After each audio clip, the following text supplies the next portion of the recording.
একটা 15 বছরের বাচ্চা কি দোষ কি অপরাধ করেছিল? তার বাবা একজন পঙ্গু, গড়ে বন্দি অবস্থায় আছেন, ছেলের জানাজায় পর্যন্ত আসতে পারেনি। এর চেয়ে দুঃখজনক বিষয় আর কি হতে পারে? আজ 9 দিন হয়ে গেল হত্যাকারীদেরকে গ্রেফতারের আওতায় নিয়ে আসা সম্ভব হলো না। প্রয়োজনে আমরা বৃহত্তর আন্দোলনের ডাক দেব। আগামী 24 ঘন্টার ভিতরে এই রিফাত হত্যাকারীকে গ্রেফতার করার জন্য আমরা অনুরোধ করছি। আজ 9 দিন হয়ে গেল রিফাত হত্যাকারীদেরকে গ্রেফতারের আওতায় নিয়ে আসা সম্ভব হলো না পুলিশ প্রশাসনের। সেখানে কোন জিনিসটি কাজ করছে আমাদের আর বুঝতে অসুবিধা হচ্ছে না। আজকে যে সভা, এই সভা কোনো দলের সভা নয়, এই সভা সাধারণ মানুষের সভা। এই দেশের মানুষ, আমরা মানুষ হিসাবে নয়, একটা 15 বছরের বাচ্চা কি দোষ কি অপরাধ করেছিল? আপনারা এই ফটো দেখছেন, আমরা যারা সচক্ষে দেখেছেন, মানে এত নির্মমভাবে একটা ছেলেকে হত্যা করা হয়েছে। আপনারা বোধহয় অপেক্ষা করতেছেন যে দেখি গোলাপগঞ্জের মানুষ, বিয়ানীবাজারের মানুষ কী ব্যবস্থা নেয়। আমরা তা বুঝতে আর অসুবিধা হচ্ছে না। আপনারা মনে রাখবেন, যদি এই 24 ঘন্টার ভিতরে রিফাত হত্যাকারীদের গ্রেফতার করা না হয়, তাহলে গোলাপগঞ্জ বিয়ানীবাজার থেকে যে আন্দোলন গর্জে উঠবে, সেই আন্দোলনকে আপনারা সামাল দেওয়া সম্ভব হবে না। বাচ্চাটি মারা গেছে রিফাত, সে তার বাবার একমাত্র সন্তান। তার বাবা একজন পঙ্গু, গড়ে বন্দি অবস্থায় আছেন, ছেলের জানাজায় পর্যন্ত আসতে পারেনি। এর চেয়ে দুঃখজনক বিষয় আর কি হতে পারে?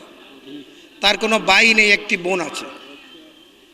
এই পরিবারটি টোটাল পঙ্গু বানিয়ে দিয়েছে যারা, তাদের যদি বিচার এই বাংলার জমিনে না হয়, আমাদের দায়িত্ব হয়ে থাকবে, আমরা রাজপথে নেমেছি, রাজপথ থেকে আমরা উঠব না।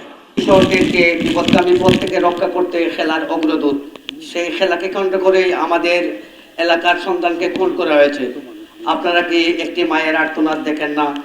ওর একজন পঙ্গু বাবা, ওর পঙ্গু বাবার অসহায়ত্ব দেখেন না? একমাত্র ছেলে ফ্যামিলি নির্মমভাবে খুন হয়েছে। আমি প্রশাসনের প্রতি, সরকারের সর্বমহলে আমি স্বরাষ্ট্রমন্ত্রীর প্রতি অনুরোধ জানাচ্ছি, দয়া করে আমাদের প্রতি একটু সহানুভূতি হন। মামলাটা নিতে অনেক পরিবেশী হয়েছে, 3 দিন পরে মামলা হয়েছে, তাও শহরের বুকে। আমরা গ্রামের সহজ সরল মানুষ, আমাদের শহরমুখী করবেন না। আমরা অনুরোধ করতেছি, আমাদের শহরমুখী করবেন না। আমরা ন্যায় বিচারের প্রত্যাশী। এই পরিবারের মধ্যে আর দ্বিতীয় কোনো ছেলে নাই, একমাত্র ছেলে, একটা মেয়ে ছিল, একটা অসহায় মেয়ে আছে। আর উনার বাপ, উনার যে পিতা, উনি জানাজায় পর্যন্ত শরীক হতে পারেন নাই। এর চেয়ে দুঃখের বিষয় আর কি হতে পারে? এইরকম একটা অসহায় ফ্যামিলি একটা ছেলেকে হত্যা করে নাই, একটা পরিবারকে হত্যা করা হয়েছে। অনতিবিলম্বে আমাদের দাবি, এদেশের মানুষের দাবি, সাধারণ মানুষের দাবি, আপনারা যদি এটার বিহিত ব্যবস্থা না করেন, ওদের তাড়াতাড়ি যদি গ্রেফতার না করে আইনের আওতায় না আনেন, তাহলে এটার পরিণতি অত্যন্ত ভয়াবহ হবে। একটা হত্যাকাণ্ডের মামলা দিতে যদি 3 দিন গড়িমসি হয়, একজন সংসদ সদস্যের সুপারিশে মামলা নিতে হয়, তাহলে মনে হয় আমরা এই দেশে জন্মগ্রহণ করে ভুল করেছি। আজকে মনে হচ্ছে এমন একটি দেশে আমরা জন্মগ্রহণ করেছি যে দেশে ন্যায় বিচারের জন্য বৃষ্টি বাদল উপেক্ষা করে রাজপথে নামতে হয়। আমার বাচ্চাকে যদি স্কুলে দিয়ে নিরাপদে আবার ঘরে ফিরে না আসতে পারে, খেলার মাঠ থেকে যদি নিরাপদে ঘরে ফিরে না আসতে পারে, এই দেশে বসবাস করা আমাদের জন্য অযোগ্য হয়ে গেছে। আজকে যদি একটি হত্যাকাণ্ডের সুষ্ঠু তদন্ত সাপেক্ষে ন্যায় বিচার প্রতিষ্ঠা হয়, আমার মনে হয় এই যে কিশোর গ্যাং সহ সকল সন্ত্রাসীর লোম দাঁড় হয়ে যাবে, ওনাদের হৃদয় কাঁপবে। যদি একটি হত্যাকাণ্ডের বিচার হয়, এই ধরনের নির্মম হত্যাকাণ্ড ঘটানোর আগে অন্তত 100 বার চিন্তা করবে আমারও একদিন বিচার হবে। পাশাপাশি আমাদের এই সিলেট 6 আসনের গোলাপগঞ্জ বিয়ানীবাজারের সম্মানিত এমপি মহোদয়, উনিও একজন রাজনৈতিক ব্যক্তি, ছাত্র রাজনীতি করে উঠে এসেছেন। এই এলাকার মানুষ ওনাকে অনেক প্রত্যাশা নিয়ে ভোট দিয়েছে।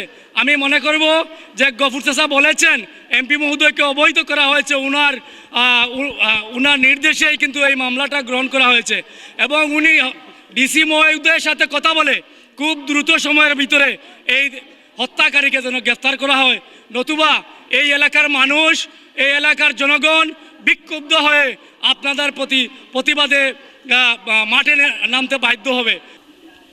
যতক্ষণ পর্যন্ত রিপাতের বিচার নিশ্চিত না হবে আমরা সবাই রাজপথে থাকবো ইনশাআল্লাহ। আপনারা কথা দেন।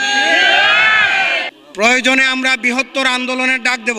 ইয়নো মহোদয়কে আমি আবারও দৃষ্টি আকর্ষণ করব যে উনিও যেন এই বিষয়টা গুরুত্ব সহকারে নিয়ে আমাদের ডিসি মহোদয়ের সাথে কথা বলে এই ছেলের হত্যাকারীকে যেন দ্রুত গ্রেফতার করা হয়।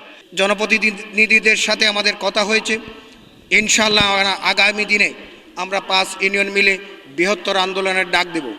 আমি প্রশাসনের দৃষ্টি আকর্ষণ করে আবারও অনুরোধ জানাবো, আমাদেরকে রাজপথে নামতে বাধ্য করেন না। রাজপথে বাঙালি নামলে কি হয়, 71-এ আমরা দেশ স্বাধীন করতে পেরেছি, 24-এ আমরা গণ অভ্যুত্থান বিজয় করেছি। যদি আমরা আবার রাজপথে রিপাতের বিচারের জন্য নামি, অবশ্যই বিচার আদায় করে গড়ে ফিরবো ইনশাআল্লাহ।